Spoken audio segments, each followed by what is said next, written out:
Ladies and gentlemen, welcome to the Vandy Sports Podcast. Here's your host, Chris Lee. Commodore fans, on your feet. It's time to anchor down.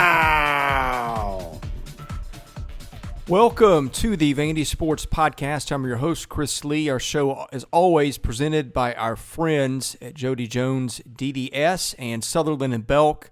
This is a special episode. I'm actually on vacation in Mexico as we speak, and so just a word of housekeeping as we start. This will be the last baseball coverage we have until the Friday night regional game. I think we will have a wrap-up on our site.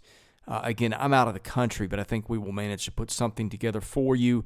I'll be back in town on Saturday night, hopefully at Hawkins Field for that. But anyway, just life is really busy these days. Just have not been able to put out the content we're normally used to putting out, and I know that means a lot to people at this time of the year, but we do the best we can, and thank you to Luke Wyatt today for helping us out. In any case, here's our episode, which deals with Vanderbilt baseball. It talks about Vandy's SEC title run, and of course looks ahead to the NCAA tournament, so we hope you like today's episode with Luke Wyatt.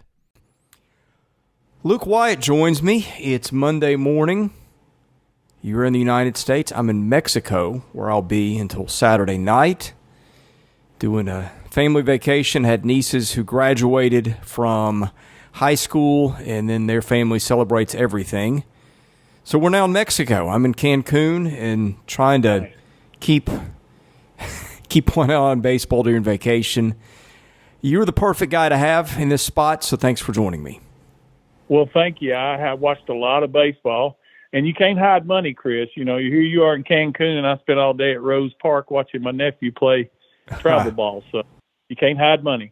Let me just a disclaimer, 90% of the vacations we take involve in-laws. And this is no exception. And I was not consulted on times, or this is where we're going. Look, I'm in Cancun. I can't complain, but just in case people are wondering. I understand that situation. No, I've watched a ton of baseball, watched just about every pitch of every game in the SEC tournament. Shows you what my life is about this time of year. I love baseball, and I absolutely love watching good competitive baseball. Proud of Commodores, what they did. The main thing, Chris, in summarizing the tournament for us, I think we discovered two things. We discovered some depth in pitching that we weren't sure about. We also discovered, more importantly, I think, depth in our lineup. The lineup that we had at the championship game, or the second Florida game, and the championship game was a lineup we didn't have all year. So we've now gotten where at the end of the year I was worried about guys not getting at bats. The SEC tournament turned out to be that for us, because now since the Arkansas series, you've had T.J. McKenzie, Polk, Hewitt, Leneve, Bulger, Espinal, all have played, and Maldonado back in there, and looks like his bat's come back around again. And I think that's crucial to what we need to do, because now you have some depth on the bench. And by the way, R.J. Austin, the MVP, has come out of his slump in a big way. So they got a lot accomplished. You know, there's the old thing we always talk about: is it good to win it? Is it good to be there that long and expend that much energy?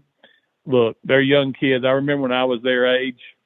When you get to the point of you're playing for a championship, it's fun. No matter, since you're there, you need to try to win it. And I was proud of them. I think they're in a good position right now heading into the regional. If I had told you back in the seventh inning of the game 2 Friday nights ago against Arkansas that they were not only going to win that series, but they were going to go to Hoover, win the tournament through the loser's bracket, Holton wouldn't throw, and Owen would throw 3 innings, the odds of all that happening would have been roughly what? 5.8%. Right. Or maybe, well done. Maybe 0.5. I think it would be 0.058%, perhaps. Yeah, exactly. Yeah. Yeah, no, you're correct. There's, I'm a never give up guy. I think you and I have had this conversation, but I know how I can turn around. I really do. Not that I'm some soothsayer, but at the same time, I always have confidence that Tim pushes buttons correctly. And you know, maybe some of it's luck, maybe some of it's not, but I think he takes the time to know those kids inside and out, maybe more so than some coaches, and more so than what they are as strictly as a baseball player, but where they're at mentally. And I think that really helps him this time of year, trying to figure out who he can count on and who he can't down to the stretch. You know, some of the pitching we got this weekend, it looked like Schultz is back. He looked great. Cunningham had a rough one yesterday, but he pitched well up until the home run the other night. He did some good things. Jack Anderson is the only one that came in and was not effective. He walked two guys he faced. But I was just over the moon on how well the depth panned out for us and on the pitching staff and the hitting. Yeah, and another thing, Ginther didn't throw either. And I want to get to that in a minute. But before we unpack the pitching a little more, I'm glad of this. And maybe this will finally get the NCAA's attention, although that probably not. That's probably my answer right there.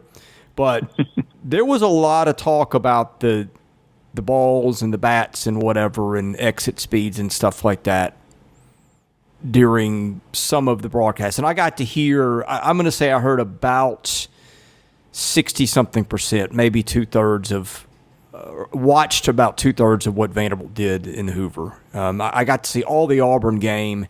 I think that was the only one I got to see all of, but I did get to catch big parts of other ones. But D1 and those SEC network guys, a lot of times they're the closest things to spokespeople that the college game has, and I'm hoping that them taking note. And Aaron Fitt's been on it for a couple of years, and I know it frustrates him greatly, but I'm hoping that maybe now that some of the ridiculousness is front and center, that perhaps some things will change. Well, you had said the key thing about the NCAA, if they take notice, which, I mean, again, let's go back to 5.8% chance they do take notice. I will say this, and I know you and I have kind of disagreed on this. To me, the pitch clock plays a big part for these pitchers, and the reason I say that is you can execute two great pitches and be ahead 0-2, but you've got to come with that third pitch within that pitch clock time. And a lot of times when you're hitting the count, you might under the old rules, you might take a little more time, waste a pitch here and there. But you get into such a rhythm that a lot of times, you know, if you go middle with a fastball that you're trying to hit the outside corner on, what's going over the fence or in the gap for a double. And I kind of think that the pitch clock has affected pitching a little bit. Yeah, and I don't think you're wrong about that. But if you put the balls and the bats back to where they were, and I would say you need to probably subtract about 40 to 50 feet of distance somehow, then that doesn't matter as much. Well, I think Leneve, and now Riopelle hit a bomb, but I think Leneve may have hit the longest home run in Hoover I've seen since J.J. Blade. He hit one, I don't know if you saw it, but against yesterday, it was like 430. Just crushed it. And I'm like, wow. Yeah. In a hurry. So, I mean, you know, and he's a big, strong kid, so it doesn't surprise me. But when you got guys 5'11", 170 also hitting them out, that's when I get a little concerned with the ball or the batter, whatever it may be. I want to rewind some things on Hoover. Then, of course, we'll get into Vandy's draw in the NCAA tournament, which I don't know a lot about at this point. I know who they play and a few things about Oregon, but that's about it.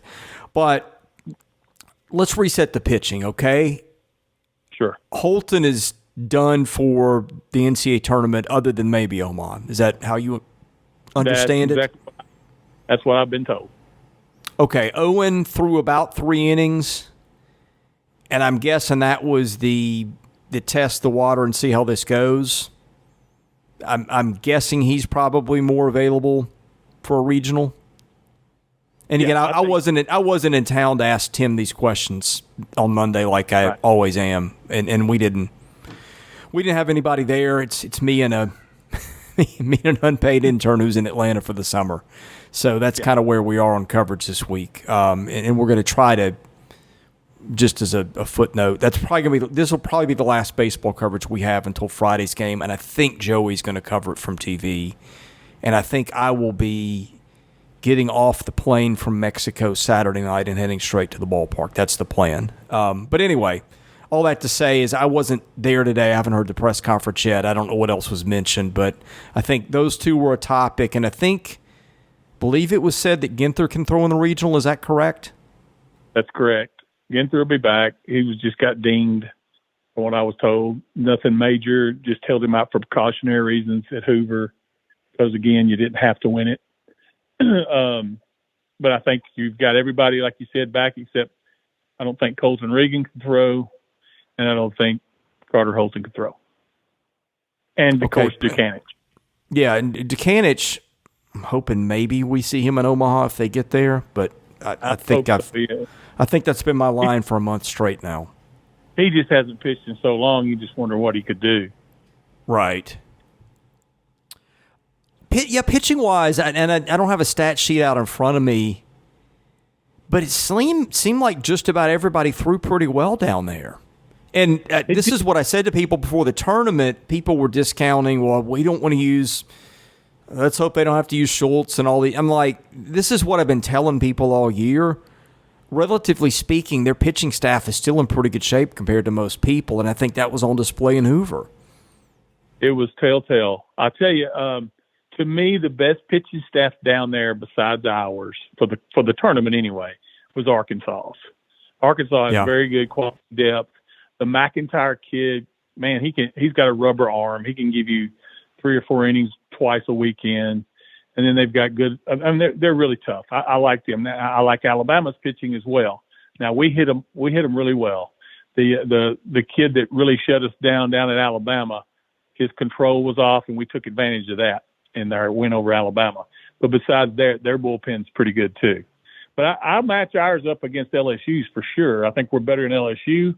We're not quite as deep maybe as Florida, but we're pretty close to Florida's, especially when Caglione pitches the way he did the other day. He was awful. And, it's funny. You either get the good one or the bad one. And if you get the good one, you may not score but a run in 5 innings off of him. But the other day, I think if they kept him in, we may have scored 12 off of him. He didn't have – and he wasn't into the game, you could tell. He overthrew a third baseman on a ball, hit right back to him when all he had to do was go turn the double play second to first. And for some strange reason, he just did a lob throw over to third. It was 10 feet over the third baseman's head. And that kind of lit our fire in that game when we got the 10-1 lead. But, and Chris, like I said, you made mention of it. Everyone did their job except, Jack Anderson only got to face 2 batters and walked them, and he was removed. Grayson Carty only faced 1 batter, I believe, and he retired that batter. But besides that, everyone pitched well. Bryce Cunningham struggled yesterday. But besides that, man, everyone really did their job in what was asked of them. Patrick Riley had another good outing. Again, was probably in a few pitches too long and gave up a couple of runs. But I don't know the difference in him and the bullpen, and the difference in him starting is daylight and dark. Boy, it's monumental. It is. And I don't understand why that. I really don't understand that. Maybe it's just the fact that he needs to sit and watch for a minute, or maybe he doesn't feel as much pressure when he doesn't start. I don't know. But anyway, I think that first game, and we can talk about this in a minute, but if we go Leboke for game 1, which we may, or I'm not sure what Tim will do, his history will tell you he'll pitch Devin or Hunter. But if we go Leboke, I think Riley's right behind him if Leboke gets in trouble. Yeah. I'll be very interested to see how he does it, because now he's got cover to do whatever he wants to do. What happened to demote guys or whatever. And frankly, I mean, you might honestly want to wait a day or two to use Owen anyway. I mean, I would. Yeah. So there's that. No, I was going to say I've looked at Eastern Illinois a little bit because that's our first opponent, and that's the only one I'm really looked at because if you don't beat them, it's not going to matter probably. So they just won the tournament, the OVC tournament, so they're hot. There's that. I looked at who they played. They did win one of a 3-game series. They beat Arkansas once in a 3-game series this year, so they have capability there. I think they beat them like 12-5, so they can score some runs. They don't hit a lot of home runs, knock on wood. They have one guy, kind of like us. They got one guy in double digits that hit 15, and everybody else is below 10. And they've got they probably hit 60 home runs, something like that. I don't know the exact total, but not many. Nothing really stands out about them. Their pitchers are the kind that throw a lot of junk, though, and we've talked about that. That kind of gives Vanderbilt trouble at times. But this past weekend, it didn't. We hit any kind of pitchers that were out there. Yeah, I want to put off tournament discussion for a few minutes and unpack a few more things from Hoover. By the way, I know animal interruptions are a regular part of this podcast, which that's not happening with Oreo today because he's in the kennel. My brother took him for a couple of days. I heard he took him to the kennel, and I don't think he was crazy about that, although he's a celebrity in the kennel. Like, we bring him in, and they know who he is immediately. So there's that. I think he's going to make it. But we've got, I think it's a peacock that's making noise right outside my hotel room. It's wild, man. We're on this resort, and it's right in the middle. It's in a jungle on the beach. Okay. And so we got all kinds of animals of just whatever's native to here. And you just walk out of your hotel room, and there'd be a peacock right out there on the sidewalk. It's wild, but I think that's what's making noise that you may hear at some point. Background. I was hoping you were laying on the beach with the sun, getting the suntan, and I could hear the ocean while we were talking. Well, I'll tell you what. I've got. We're leaving Saturday morning, and I'll try to watch the game Friday night. That's another issue. Trying to trick everybody down here. Trying to trick computers to be able to watch stuff is tough because you log into your cable provider online. It's like that's not available in your area, and yeah, that was finally in the fifth inning on on Sunday. I finally found a workaround and got into watching the championship game. But in any case, it's going to be that kind of week around here. But I am gonna be spending a lot of time on the beach next few days. This will probably be the last piece of content we do till Friday. Okay. Taking a vacation has made me realize how much I needed one. But anyway, sure. Back to, let's see. I want to think through position by position. Okay, first was Nolan the whole way. Second was Austin the whole way. Third was Vastine the whole way, and third was Diaz, and short was Vastine the whole way. Which, of course, that's how they were going to line up. Right field was Schreck, which is how they've lined up all year. Center was Bradfield, who I thought, honestly, I'm not saying Austin didn't deserve it, but I know Enrique's offensive numbers were nothing special down there, but he saved so many runs with his glove, I wondered if he might not get MVP. So that's 6 spots, that are kind of locked down. Catcher, I'm guessing we're going to see more of Espinal than Bolger for the regional. Would you concur there? I agree because of the way he hit and his defensive prowess. I think he caught, unless I'm mistaken, he caught 4 of the 5 games. Yeah. Well, and with Jack, it just felt like the defensive issues that have been there all year just sort of were there again. Yeah. From what I saw. And that's correct. And then the one game he did play, he looked poor at the plate as well. So, yeah. And honestly, let's just be honest, who deserves to play? Tim always talks about positions are rented, not owned.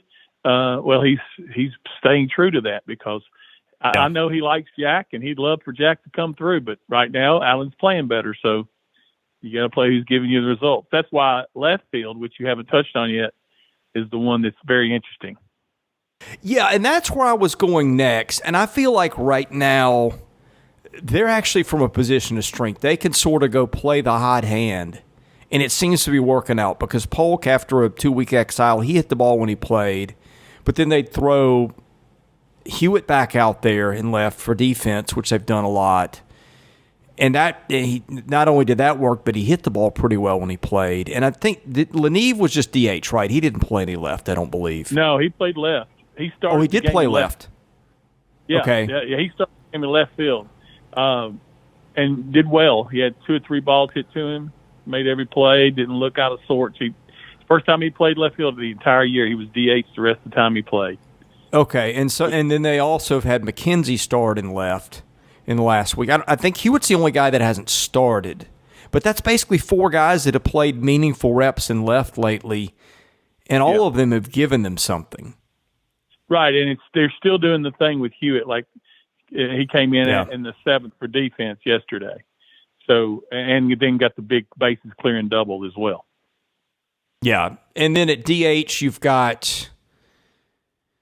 Why have I gone blank on DH? Oh, Maldonado is come back with a vengeance. And who were they using? Who else did they DH down there?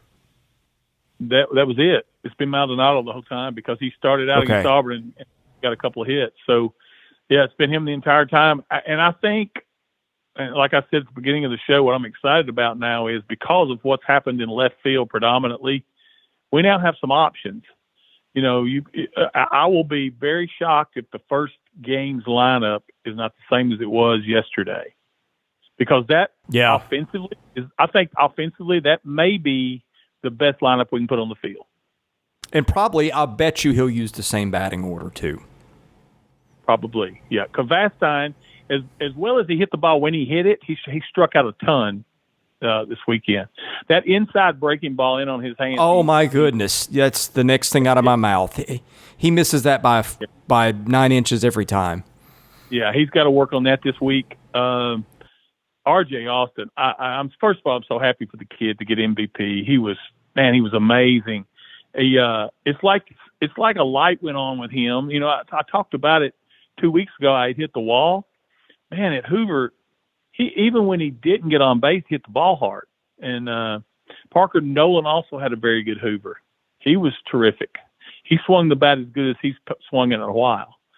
And that could be, you know, a lot of times with these seniors, and I don't know, Parker still has a COVID year where he could come back possibly. But when they see the end of the line, a lot of times these guys take that, you know, one more click and they step up. And I'm hoping that's the situation with Parker. I really do. And we did all this. You got to understand, Chris, we did this without Bradfield having a great tournament at the plate and Shrek not having a great tournament, although he hit the ball better last couple of games. Yeah, he missed a double by a couple inches, hit a couple balls pretty hard. I mean, and that's the other part of it is that in addition to the pitching, like if you said Shrek's not going to hit, I mean, your path, and like you said, he wasn't bad, but he wasn't Shrek like he's been all year or most of the year. You don't think there's a very big path with all the stuff that was staring them in the face plus that. Right. I mean, Maldonado winds up winning the batting average title on the team. He surpassed him on the final day because RJ went 0 for 5 and Maldonado had 2 hits, and he's the leading hitter on the team right now. Yeah. Understanding he has less at bats, obviously, than Shrek, but still, he wound up having the best average on the team. I am looking for the lineup from yesterday because I can't remember how they lined up. Okay, here was their batting order. I'm guessing this is what you're going to see. Bradfield leading off, lefty. Diaz next, righty. Shrek third, where he's hit most of the year, lefty. Parker Nolan fourth, lefty. Maldonado hitting fifth, righty. Austin hitting sixth, righty. Leneve next, lefty. Espinal next, righty. Vastine next, righty batting ninth. I'd swap Maldonado and Austin, and you go left, right all the way. Plus, I just think Maldonado's the better hitter, but he's probably going to pull that's what worked last time, and that's what we're going to go with. Yeah, I think that's what he's going to do. That's the history with Tim, and you can't really blame him for not tinkering with it any more than he has. But you know, and I think you'll see if the game goes well for us Friday night, you'll see Hewitt come in after 7 innings for Leneve and that type of thing. And I don't know about Jack. That's the wild card. Will Jack get to catch a game this coming weekend? Will he possibly play Jack instead of Espinal? There's still, in the back of my mind, something tells me he might if he thinks Jack's getting his swing back this week in the cage. Maybe, but Espinal, you know, he went 3 for 4, almost hit for the cycle the other night. And actually one of them was a breaking ball that he hit. I've got a little bit of an answer to that in my head, but I want to look up something on Oregon, presuming that's who they would play in Game 2. Because the answer to that is really, does Oregon run much or not? Because if they do, here's what I'm thinking. You might see him go Espinal, Bulger, Espinal. Because catching a guy 3 days in a row obviously is taxing. Let's see, Oregon this year. This season of the Vandy Sports Podcast has been made possible by my friend Dr. Jody Jones, DDS. When it comes to general or cosmetic dentistry services, Jody is the best in Nashville. Just check out his client list. It testifies to that. He sees movie stars, music stars, athletes, coaches, you name it. Jody is the dentist of choice for stars in Nashville, but he sees regular folks like you and I as well. What people love about Jody's office is the ambiance. It's relaxing, it's friendly. Someone described it to me as a tooth spa. Whether your needs are general or cosmetic, go see Jody today. Call him 615-270-2322. See him at 55 Music Square East, not far from downtown or the Vanderbilt campus. Jody is a former Vanderbilt football player and a huge Commodore booster, so go and talk Vandy sports with him while you're there. Go see Jody Jones today. Thank him for his support of this podcast, because without it, this season would not be possible. 17 sacrifice hits, and they only stole 17 bases all year. There you go. That's not what I would expect.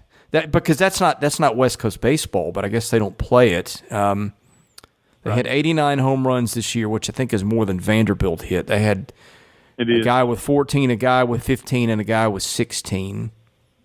Yeah, we're in the 70s. I'm sorry. Yeah, so that might be, and I thought their ballpark played a little pitcher friendly, but I don't know where I got that from. And you can't find park factors anymore online, so for college at least. Yeah, that's just a thought. I mean, that might be a case too where, well, and they're both right-handed hitters, so that wouldn't probably dictate anything, but I just have a hard time thinking Tim's going to keep Bulger on the bench all 3 games over regional. I mean, presuming it's 3, but that's a big presumption, but you know what I mean. Well, I do, and the only reason I think he could stay on the bench would be if Espinal has a great game 1 at the plate again. Yeah, that's what I was going to say. Like, if Espinal pulls off a 4-for-4 on Friday night, then you can forget it. He's going to be out there the next day. But, yeah, and I think that I'm guessing – and it might depend on whether they face a righty or lefty, but I'm guessing that it's probably going to be Leneve if it's a righty and Polk if it's a lefty. Maybe, although Polk did strike out 3 times in the last game that he started. So I don't know. I don't know. Leneve has got a couple hits off lefties, which is totally different from him. He just seems to have a renewed confidence, and I hope it continues. I mean, he really does. That feels. Again, it does feel like he gets lit up by off-speed stuff at times, but that's not unusual for hitters in general. So, especially not big boppers like himself. Right. Yeah. I mean, look, they're in a great spot there. And by the way, did you hear? And like I kept, we had no confirmation this all year, but were you listening? I think it was the Auburn game where they went on and on about Bradfield looking tentative on the bases, and then against Auburn he didn't, and basically they just said a lot of the things that I've been thinking all year. And then they asked him about it, and he said, well, he's just been tentative, but he didn't mention injury. But I kept, when I watched him all year, I was just thinking that's not the same guy we were watching down first and stealing bases. And that, whatever it was, Tim did acknowledge that, I think, in the Auburn game. It might have been Alabama, but I think it was Auburn. As much as that kid brims with confidence, I think because early in the year he got thrown out on the base pass 2 or 3 times. Now, understand that some of these that he's been thrown out is when he's overslid the bag. That's right. I think that's happened to him 3 times. So he's like 36 for 40 or 37 for 44 in stolen bases, which is still fantastic. But last year he didn't get thrown out at all, or maybe once, I think. So I think maybe he lost a little bit of confidence. And another thing, I know this happened at Florida. I noticed it big time in that series. The reason why he didn't even attempt to steal is because they have that, and it's a smart thing to do, because to slow down a Bradfield, it was like a swamp over at first base. Yeah, they did that to him when he was a freshman, I remember. Yeah, which is smart. I mean, because until the third or fourth inning after it dries out, I mean, there's no way you're going to try to attempt to steal, because your first step, you might slide more than anything. Yeah. Yeah, I mean, it feels like they're kind of whole again. Defensively, I think they had some hiccups, but it wasn't when I was watching. So you tell me. I try to remember if they had really any issues defensively other than maybe when Bolger was catching and they got run on at will, it seemed like. Besides that, Vastine had one error, but he also made 4 or 5 incredible plays. 2 yesterday in the championship game that were Dansby Swanson type. One where he did a complete 360 and threw a guy out. He did have one error in either the Alabama or Auburn game. Even the Florida game that we lost 6-3, we're up 3-2 in that, and then we faced the big bruiser Riopel, who hit another home run after did what he did against Alabama. When you face a line, I will say this, and I don't know, you can disagree with me. I still think Florida's the best team in Southeastern Conference overall. I do. After that, there's not much difference between us, Arkansas, and LSU as far as team-wise. No, I think Florida's going to be my pick to win the national title. They just can hit. Yeah, something tells me Clemson's so hot that if they get there, they might go ahead and do it too. But, I mean, any of the 8 that get there, you got a shot.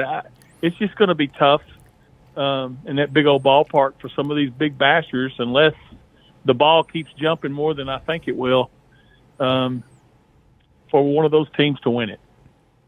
Yeah.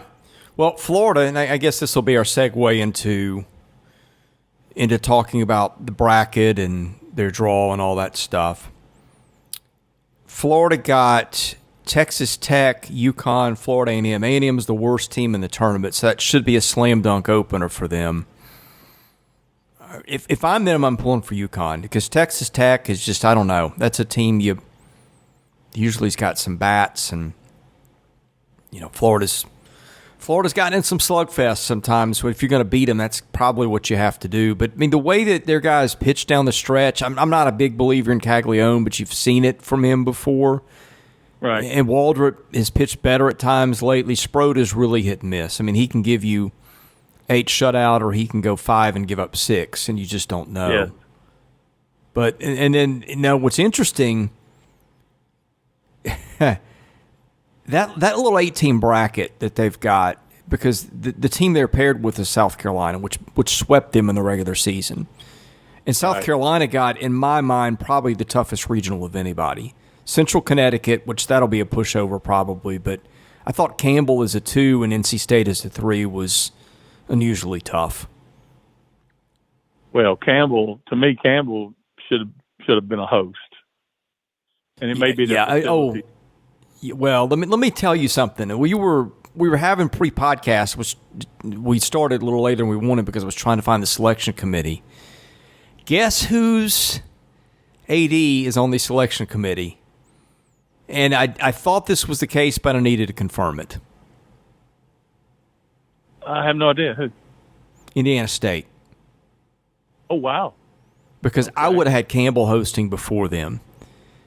I did not think Indiana State was a host, and not just that. Indiana State got a 14 and Alabama got a 16.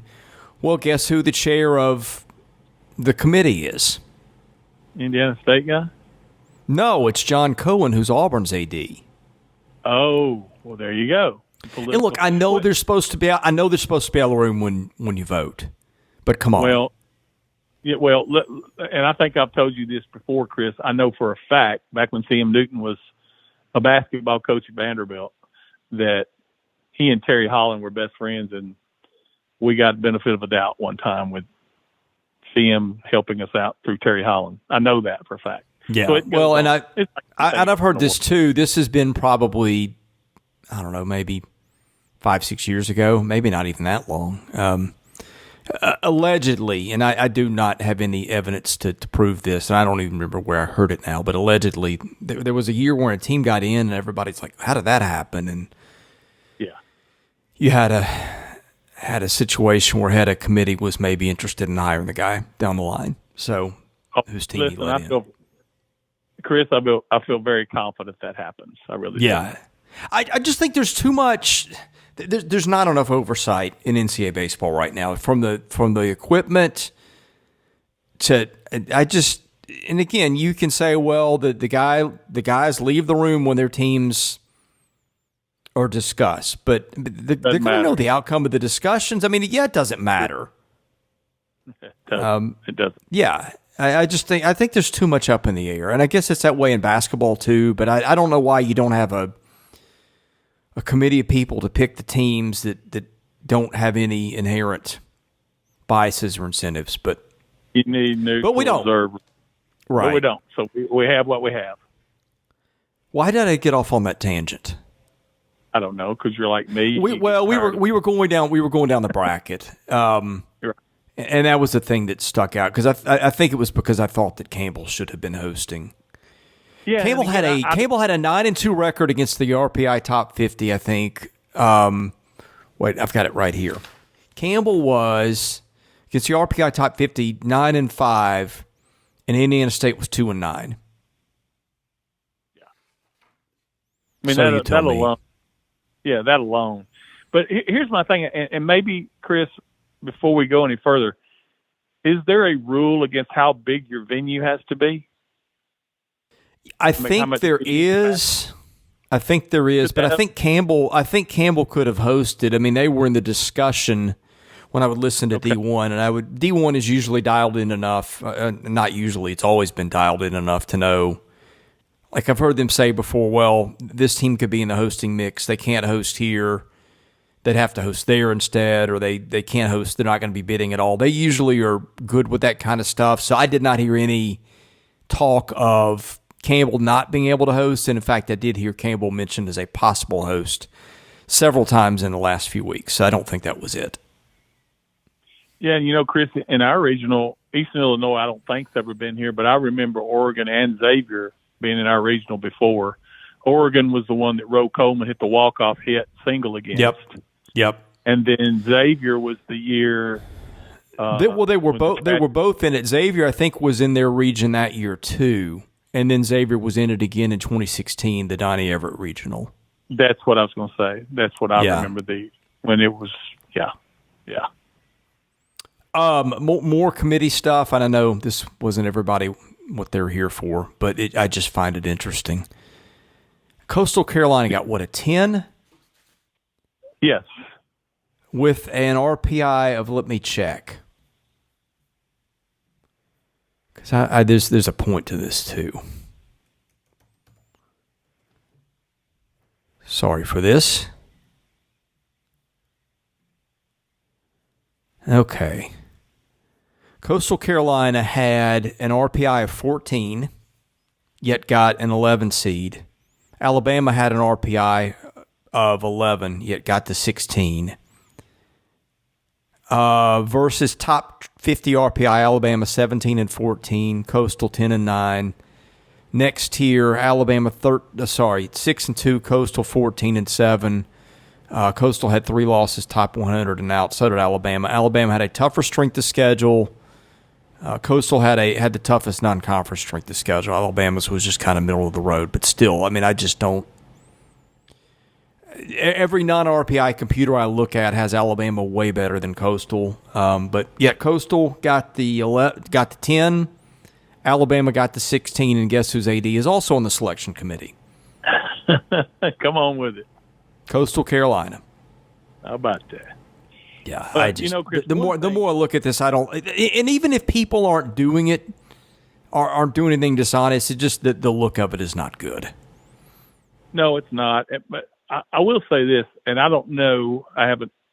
That's one thing I haven't done. I studied Eastern Illinois, but I haven't looked at the matchups. Like if the highest seed wins, I know. Yeah, how many SEC teams will be against another SEC team, assuming it goes as chalk? Okay, you've got Florida, South Carolina. That's one. You've got LSU, Kentucky, and that is it. So they did a pretty good job, whether it was intentional or not. And when you've got 8 SEC teams hosting, it's hard to kind of avoid it unless you dance around it. But I was a little surprised that you didn't see more SEC on SEC, because that's a good way to limit the number of teams in Omaha. They don't want – right, so basically 6 teams of the could be in Omaha for sure. I mean, the max. Is that correct? Yeah. Yes. Well, no, because Texas A&M and Tennessee, if Tennessee wins the Clemson Regional, they're going to face up against Auburn in the other one. And Stanford has got A&M in its regional. It faces Miami. So you've technically got a possibility of 7. Okay, got you. And they addressed this a little bit on the selection show today, and I agreed with it. The power that the SEC has, and you're getting ready to add Texas and Oklahoma, although Oklahoma got in. I don't know how they got in. Did they win their tournament? They were 31-27 or something like that. No, they didn't. They got to the title game, and they were tri-champions of the regular season. And I didn't really have a problem with Oklahoma State getting in. Here's an aside. I've got 3 computers I use, and I just combine what they do, and they all come at it differently, but they're non-RPI computers. Here's their top. I'll just give you the top 20 in order. Wake Forest, Florida, Vandy, LSU, Arkansas, Clemson, Virginia, Alabama, Tennessee, Kentucky, Miami, Oklahoma State, Auburn, Stanford, Dallas Baptist, Carolina at 16, followed by A&M, Oregon State, TCU, and North Carolina. By the way, Oregon number 21 in that. So, point I'm making here, it's not just an RPI thing, because I know there were 2 things written about the RPI on D1 Baseball, and I agree with them both, that you should find something better, but this was a case where the other computers that I like, that I think when I look at what they spit out, like, okay, that basically makes sense to me. Everything I look at saw the SEC is an elite conference. Oh, it's not even close. It's not a close second. I mean, when you have the top 8 and the Big 12, it doesn't even have a team. I can remember when the Big 12 would be, most of the time, they were the favorite to win in Omaha, a team from the Big 12 or the Pac-10. Yeah. Now, they didn't even have a representative in the top 8. You had 3 ACC, I guess it is, 4 SEC, and 1 Pac-12. No, the weird thing is the best team in the tournament's Wake Forest. And I'm very interested to see how that plays out, because that's not a team that's used to being in that stratosphere. Right. I was going to say that's the only thing against them. To me, you're right. They have the best defense, pitching, and the balance and hitting, but experience, and that counts for a ton. We all know the first time we went to Omaha in 2011, beat North Carolina twice, lost to Florida twice in Omaha. I think experience had a lot to do with that. Okay, so let's reset the stage. Vandy and Eastern Illinois Friday night. I'm going to pull up Eastern stats as we're doing this. I had these earlier. No, it's 7 or 8 o'clock Central. Is that 7 or 7? 8 o'clock It is 7 Central. Okay, great. Oh, good grief. They're making me work way too hard to find their season stats. Here we go.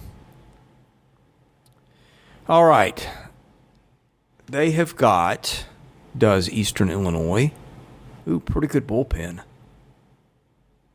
Okay, here's what you don't want against Eastern Illinois. You don't want to get into the late innings and be behind, run into their arms, because, and granted, this is the OVC, but let me find their game started. Okay, they've got a starter, Nick Laxner. I'm presuming he's their one. He had a 3.21 ERA in 61 2/3 innings. He only struck out 40, but only walked 7. They did give up 9 home runs. So that might be a team that an SEC staff could just pound. I'm guessing he's an off-speed guy. And they've got 2 ace relievers, it appears. And I'm presuming both these guys are available. One of them did start 5 times. They got Jackson Nichols, who had a 1.89 ERA, 38 innings, but I don't know, that might be some smoke and mirrors. He struck out 21, walked 13, so he's not a dominant arm. I'm guessing he's a ground ball guy. And they have a kid named Zane Robbins. This sounds like the kid you don't want to face. 138 ERA, 7 saves. So he's their closer, 32 2/3, 19 walks, 50 strikeouts, and he just gave up 1 home run. They didn't give up a lot of home runs. They gave up 57. They hit 54 as a team. They got a bunch of guys who pitched. It looks like they've got, 9 guys who pitched at least 28 innings, which is a decent amount. Well, there was maybe they can lefty-right you to death and win a game or two. Yeah, I mean, I honestly, I was thinking we were going to play Lipscomb, and they're one of the hottest teams there is right now. And I was what was really worried Committee about doing there? I don't know. That one befuddled me. Did they not? Do they not know that they're like 3 blocks away? 5 minutes. Yeah. Well, and that's the whole thing. Maybe it was almost too close. Does that make sense? I know we played Belmont before. Obviously, we played Austin Peay in that, but that's because they won the OVC. I mean, this could be, and I don't want to scare our fans or scare myself, but this could be like the Sean Kelly game, the Austin Peay, where it's a low scoring, and we held on to win that one like 2-1. Yeah, I'm not seeing a Sean Kelly when I look at them, though. No, I mean, not as a starter, but I know what you mean. Yeah, if it gets, like you said, if it gets late and our bats are in the deep freeze for 4 or 5 innings, and then we get into their bullpen and they throw their 2 aces, it could wind up being a 3-2, 4-3 game. Just got to survive it. You got to win that first one, that's for sure.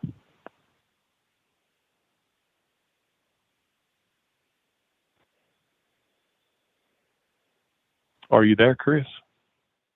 Hello? Yeah, it's always good to unmute yourself because I was talking for a bit there, and I'm sure it was great, but you didn't hear it. Okay, Oregon's got Jay Stoffel, who looks like statistically their best starter, 57 1/3, 56 strikeouts, 23 walks, 283 ERA, 105 whip, but I think they were saying he might be unavailable or he's questionable. And they got another starter, Logan Mercado, who's also in the same boat. They might have even said he's out. Now, he wasn't great. He had a 6.46 ERA and 69 2/3, but he's one of their 2 guys that started a lot of their games. Goodness. They didn't start. This is crazy. They must have used a lot of openers. Nobody on that team. Well, okay, never mind. I was looking at the wrong column. They did have 4 guys who started 10 games. ERAs of 283, 646, 460, and 743. Looks to me like they get it done more with bullpen depth than anything.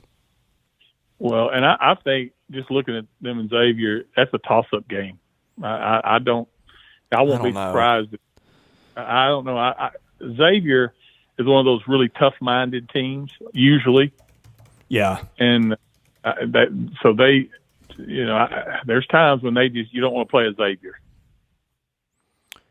Oregon was in the hosting mix just a couple of weekends ago. Yeah, they were. Okay, well, Xavier has got a little bit of an ace here. Jack Lynch, 77 strikeouts, 21 walks, 64 1/3 innings, and he allowed just 4 home runs. And then they've got, looks like a couple of dudes in the bullpen that can throw a little bit, but not really a lights-out guy. Their closer, let's see, do they have a closer? They do. He saved 7 games, had a 6.38 ERA, struck out 22 and 18 1/3 innings. So it looks like it was a lot of off and on there with him. But it appears to me that the drop-off in pitching is a lot more from game 1 to 2 for Xavier than it is for Oregon. Oregon just got a lot of guys who can throw, it looks like to me. This series would favor Vanderbilt if it winds up going the distance. In other words, if everybody you lose your first one or something, I think the deeper you get into it, it favors Vanderbilt. Yeah, I mean, I think it favors them any way you slice it, but I think Hoover just proved your point on that. Yeah. Now, what's interesting, if they get by Nashville, what is waiting for them is Stillwater. And I thought Oklahoma State got the toughest draw of anybody out there. I didn't think that... How do I say this? I didn't think that Dallas Baptist deserved to host based on resume. But if you say one of the 16 best teams in the country, I think they've got a case. Sure. And who else are they paired with? They are paired with, because they had a couple other, Oral Roberts is in there. Oral Roberts could win that thing as a 4. They could, yeah. Were they like 41-15 maybe? Yeah, they were 23-1 in their league. And I get that what are they in, the Summit? Is the Summit of the Horizon? I get those leagues mixed. Well, it's an awful league. It's like, they're playing me and you, but the point I always make, you see Vandy lose a midweek game every year to somebody it shouldn't for the most part, right? Sure. Just like playing 24 games and winning 23 of them. I don't care who you play against. That's an accomplishment because you're going to stub your toe from time to time. Let's see. ORU is in... It's the Summit. Okay, I got that right. I think I did. Horizon is UIC and all those teams. I always get those leagues mixed up for whatever reason. Okay, Washington was a 3 that could have been a 2, and Oral Roberts was a 4 that could have easily been a 3. Right. In fact, here's what I've got. Just that computer composite that I use of those teams. OSU is overall 12. And what have we got? We got Washington is 34. And Dallas Baptist is 15. And ORU is the number 41 team in this, despite being a 4 seed. I always have a question for you, Chris, and this is mine for this show. Oh, and by the way, there's three teams. Move ORU up 3 notches because I've got 3 teams that didn't make the tournament in front of them. So, yeah. No, I always have a question for you, and this is mine on the tournament for you. All right, besides Paul Skeens, who I think is the best pitcher in college baseball right now, is there another guy, let's say on one of these 2 or 3 seed teams, or maybe even a 4, that is elite that could come out on a Friday night and beat a 1 or a 3 or a 2 that you see on the brackets? Someone who has an elite starter that you think, well, they could win that first game and pop somebody and put them in a bad situation. Have I stumped the band? Sorry, I left on mute again. My family's walking in from the beach. Okay, national ERA leader nationally, Jackson Wells, Little Rock. They didn't make the tournament. Number 2, Rhett Lauder at Wake Forest. So that hardly qualifies as a sleeper. But boy, Wake's got the number 1 guy in ERA nationally, the number 14 guy, and their 3rd guy is pretty good too. He's 24th, and those guys all threw. Yeah, they threw respectively 95, 57, and 84 innings. So those guys were not only effective, they went a long way. But to your question, all right, here's guys in the tournament. Skeens was the number 2 ERA guy behind Rhett Lauder. Here's one. Jacob Mayers at Nichols had a 193 ERA in 70 innings. He ranked 6th nationally. I'd make him 3rd in the tournament behind Skeens and Lauder. Okay, who do they have? Nichols is in, gosh. They play an SEC team, I think. Yeah. Is it Alabama? Maybe. Yeah, maybe. Because you got Troy also in Alabama's. Yeah. Boy, it really I think you're right. Alabama. I think it is Nichols. They aren't in SEC, and I thought they'd get sent to LSU because that's close. Instead, they gave LSU Tulane, and that makes sense. But it does, but that's a lucky break for LSU because Tulane backed in with that 19-40 record. Tulane is the only team in the field of 64 that had a negative run differential. Right. I mean, and that's LSU's opener. So they're gonna save Skeens, I would have to think. Nichols got sent to Tuscaloosa. So now if I'm Alabama, I'm really mad. Yeah, because you're going to have an ace coming out, and you get behind the 8 ball and lose that first one, then you've got another team that would love to beat you in Troy, possibly. Tanner Hall at Southern Miss, 97 innings, 323. I think, did they get sent to that? And there's an SEC team that caught them. It's Auburn. Ooh. That could be a little scary for Auburn. Yeah. Although Auburn's been pretty good on the mound on Fridays lately with Tommy Vale. Yeah, because of what we went through that year with Sean Kelly, I always look at that's one of the first things I want to kind of check out, because those are always interesting. Yeah, I thought that was I'm convinced that if Vanderbilt draws a different team on that Friday night game, they win that 07 regional, because having to throw Weathers so long was the difference. Yep. When they lost to Michigan the next night. But anyway, that's another show. Okay, Tanner Hall at Southern Miss. I just went through him. Here's a guy Vandy could see, Isaac Stevens, Stebens. He ranks 11th in ERA for Oklahoma State, 224 and 16 and third innings. So that could be a second weekend matchup for Vanderbilt if it gets that far. Northeastern, which had a really good pitching staff on the whole, has got a guy that threw 79 and 2/3, 226. I think they got Wake Forest. They did. But they're the 3 seed. So that would be Maryland and Northeastern are going to be your matchup on that first game in Winston-Salem. Let's see other guys. We've got Texas has got a guy. They're playing who? They got sent to Miami, I believe. That's right. Indiana State's got a guy, Lane Miller, 58 and 2/3, 261. Of course, he could be a middle guy for them too. They use a lot of dudes from what I remember. And yeah, small schools. I'm trying to see if Central Connecticut's got a guy, 97 and 2/3, 276. They drew, was it Florida? No, Florida drew Florida A&M.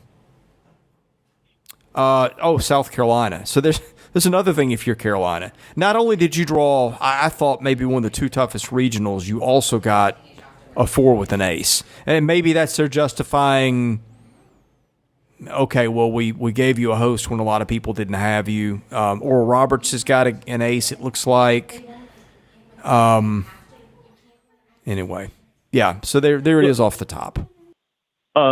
Let me ask you this. Did you hear the supposed rumor about Tommy White during the SEC tournament? No, but I noticed he didn't play one of those games. Oh, well, you haven't heard this then. No. The rumor is, and I'll say it as rumor because I don't know it to be fact, but I kind of lean toward that it is true. Somehow Tommy Tank, which is his nickname, got tanked at a local establishment. Interesting. And that's why he sat out. So I don't know if he's suspended for game 1 of the, I don't know. Or maybe just the team.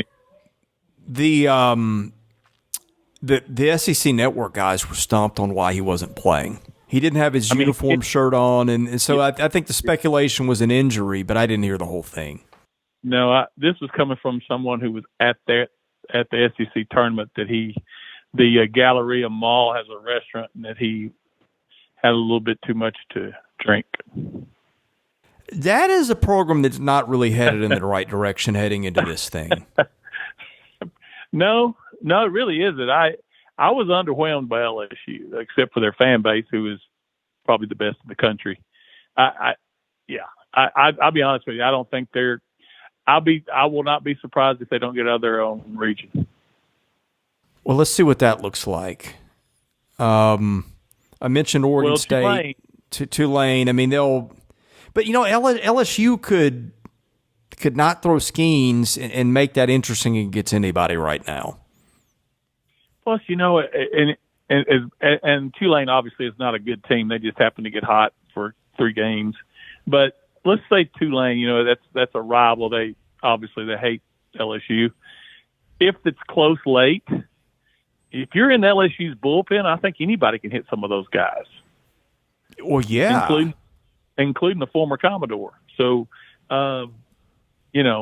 if they don't throw Skeens and whoever they trot out there has a bad night or his pitch count gets high and it's a 3-3 game going to the sixth, all of a sudden Tulane becomes a favorite. Yeah, that might be. Well, maybe not. Maybe it's not taking it too far. I don't know. I mean, you just have to wonder when it kind of falls apart the way it did late. And that's another thing. I think you go back and look at the year they've had, and let's remember where this started. And maybe this is a conversation for after the season, but they were middle of the pack SEC. It was kind of falling apart for them late. They had the pitching injuries, and you look up and, give them one more win in the regular season, and they've run the table on both of them, both of the league championships. Yeah. Oh, it's there for LSU, but I don't know the character of that squad. And I don't mean that in a bad way toward coaching staff or anything. I don't know them, but something just tells me about that team that if they don't score a bunch of runs, they can be had. Well, and I don't know if this is fair or not, but the way that Tim has built his teams for years and chemistry and things, and you hear a lot of people saying that doesn't make sense anymore. You got to go out and find bats and dudes and look what this guy's doing, look what that team's doing, and look how far they've lagged behind. Well, look who's standing when we get to this point. And look who's having look who's having stars, out for nebulous reasons. And look who just won a conference tournament against all these brewmasters that are hitting bombs. And the bombs will still hit. In fact, up until the last game, I think, every run scored against Vanderbilt was due to a home run. That might be right. I mean, no, it was. Florida in the last game scored 3 off of a base hit, and like a double maybe. But up until that point, in all the games, every run was on a home run. Which how many non-home run hits do they give up down there? Maybe 24? Not many, because the Auburn game they gave up. Let's see, they won 6-4, gave up 3 home runs in that game, 2 solos and a 2-run homer. That accounted for their 4 runs. The Florida game they lost 6-3 was 2 solos and a grand slam. So that was a 6-3 loss. And then the Alabama 10-4, I guess it was, win. I can't remember. I think that was correct. Whatever they won that game by was home runs. So It wasn't until the second meeting with Florida that any runs were scored against them, except for the home run. By the way, this means probably nothing to anybody, but just the little computer cards that I use to just see who's at a glance got something, who doesn't. Rank of teams in the tournament in the National Regional. Vanderbilt 3 overall. Oregon 21. Xavier is 46. And Eastern Illinois is 58. Okay. I kind of like looking at that. Yeah. Yeah, Stillwater, here's the rank of the teams according to, again, these are just the 3 that I liked that I combined. Oklahoma State is 12. Dallas Baptist is 15. Washington is 33. And Oral Roberts is 39. Yeah. That's a pretty good disparity between regionals there. Oh, it really is. And getting back a little bit to our lineup, Chris, we had 2 guys, really technically 3 guys, hit over 300 this year. One of those was J.D. Rogers, who only had 6 at-bats. So you had really 2 guys, Maldonado and Schreck, hit over 300. I dare you to find somebody else out there that only had 2 guys hit over 300 in their starting lineup. That has it was really kind of a thing where it's kind of like they had 2 guys who could really hit in Bradfield and Schreck, and they really had about 5 or 6 guys that were the same hitter. They just took turns. Some were hot and some were not very hot. Yes. Polk went through a stretch where he got up to like 320. Vastine hit a stretch where he got up to 290. And that kid, if he cuts down his strikeouts, he's a 300 hitter because he hits the ball. And when he does hit it, he hits it on the screws. So, I just feel like that they are just what I said they are. They're a Tim Corbin type team. They're a gap-to-gap team. They can still hit the long ball if you make a mistake, but they're going to beat you by scoring 6 runs on 9 or 10 hits and holding you to 4 runs. And here's where I think people sleep on them a little bit, and I'll use an example that's a little bit of a dramatic contrast just to make the point. Last year, LSU, 1 through 7 was terrific. And then they had 2 guys. They had a catcher, and I can't remember if it was a left fielder or what it was, but they had 2 guys who could not hit a thing. Like they were probably hitting 150 or under. And you got to those 2 spots in the lineup, and you might as well just, Paul Maneri might as well just said, all right, I'm gonna surrender these 2 at bats and get my pitcher out there. It was that bad. And I know that their lineup doesn't scare people, but if you want to go back and say, well, how did they rank so high in the league in runs and all these things? Because people looked at them and said their offense isn't that good. And I get why, but there's when you multiply, like when your worst guy in your lineup is 350 on base and a 410 slugging. Like I said, they had 5 guys that seemed like they all had the same stat line. There's a big difference between that and automatic out. And I think that's one thing that people maybe didn't appreciate them for this year. Well, a perfect example is the tournament MVP. R.J. Austin hit 1 home run. But right. Everything else he hit was singles, doubles, and and even when he made out was right on the nose. He had the best swing of the tournament. I don't know if you saw the line drive off that just missed going out by inches off the 335 sign and left. Turned on it and just drilled it. That was the best swing, and off the bat it had to be over 110. That kid, for some reason, I don't know where the light went on or if he had hit that lull and then his confidence came back. Because if you think about it, Chris, you go back to the Arkansas series, he couldn't even catch the ball at second base. I think I had talked to you on the phone that night because I was helping you a little bit because you were out of pocket. And we had given them 4 runs in the first inning because of an R.J. Austin era. They don't score at all in the first inning. And, it was a ball hit right at him, and that was so unlike him. But those kids at that time were so locked up and tight. And, Buddy, when they finally got that 1 inning turned around, they haven't slowed down since. All right, I'm just going to throw something at you here. And this is the very optimistic view, okay? But you got Bradfield leading off, All-American caliber player. Diaz in the 2-hole, hit 9 home runs, is certainly shown. He's had months as a player here where he was really, really good. More often than not, he's just run-of-the-mill. But that's been in there. That's part of something he's flashed. Shrek didn't stop hitting for about 2 months, and I have a feeling it's coming back. Nolan will get hot in little spells for a weekend at a time. Got some opposite field pop. Maldonado, you talked about his stats on balance were really good. Austin just won tournament MVP. Leneve has had heaters for a couple weeks at a time. Hewitt had I think a 410, 420 career on base coming into this year.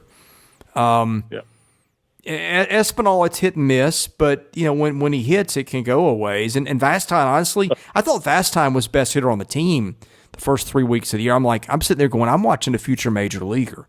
And then they found where they could expose him, and they've done that. But point is, with all these guys, there's a little bit of a semi-significant upside with every one of them. Right, and they can, like you had said earlier, they take turns kind of which one's going to bite you. Last time I had 0 for 5 with, like the other night he had a 0 for 5 with 4 strikeouts. But then he comes back and hits 3 shots for hits. It did strike out a couple more times, but hit the ball well. And then the next night, Polk strikes out 3 times. You think you're going to have a good hitter in him that night. Doesn't happen. Then you come back with Troy Leneve, and he has 3 hits. So, it's different. It's a different person every night doing the job, and that's what the makeup of a good team is.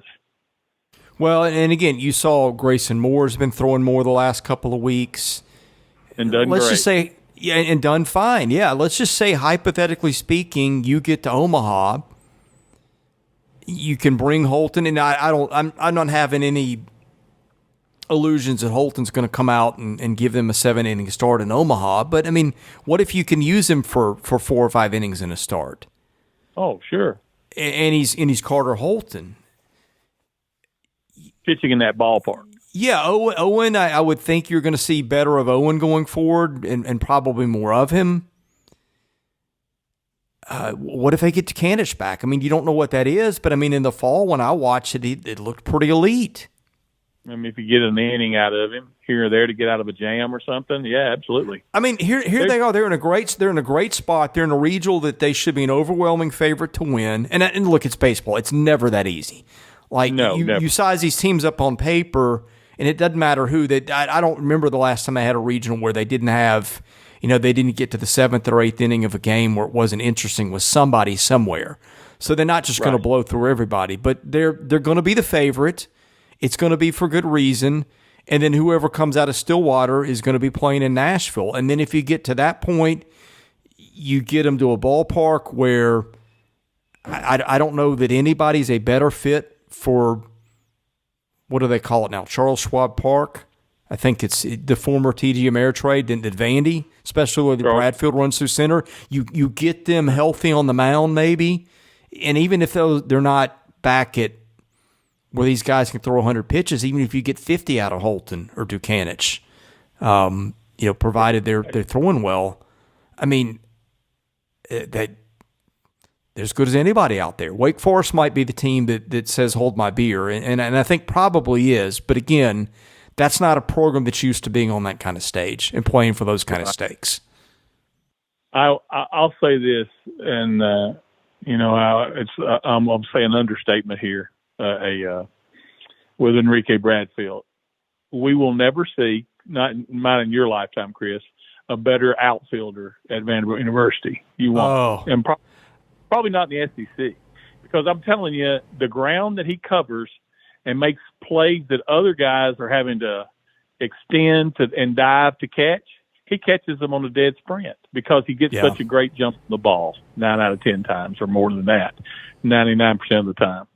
He made some catches in Hoover that were so far. He'd be playing in right center, and he'll catch the ball in left center and not even be diving.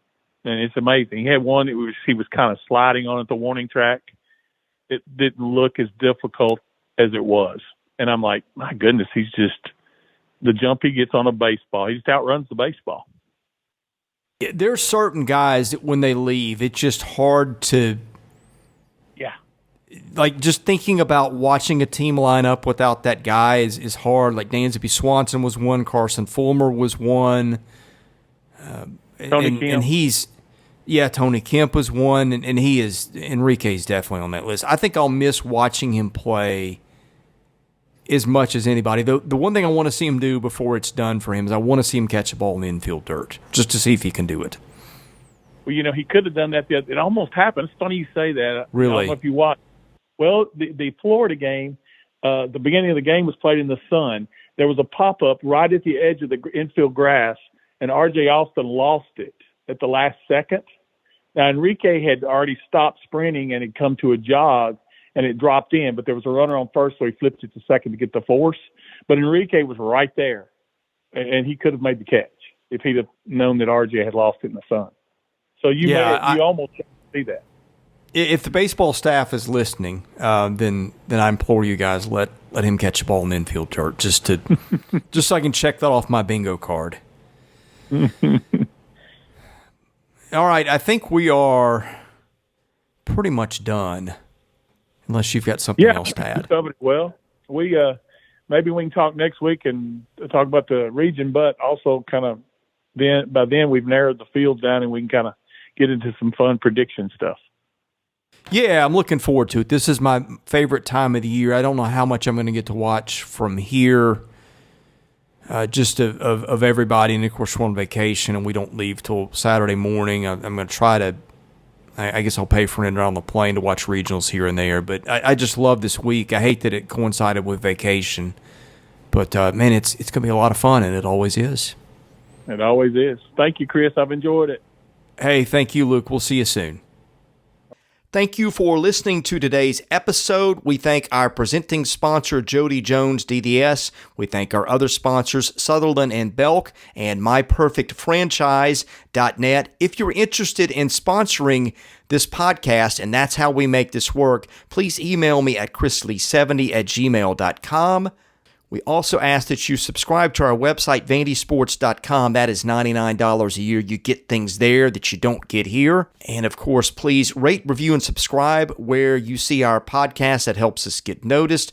Be sure to follow us on Twitter at vandysports.com. Follow me at chrisley70. And finally, subscribe to our Vandy Sports YouTube channel as well. Thank you for listening to the Vandy Sports Podcast, which is part of the 440 Network. I'm your host, Chris Lee. We'll catch you with another episode coming very soon.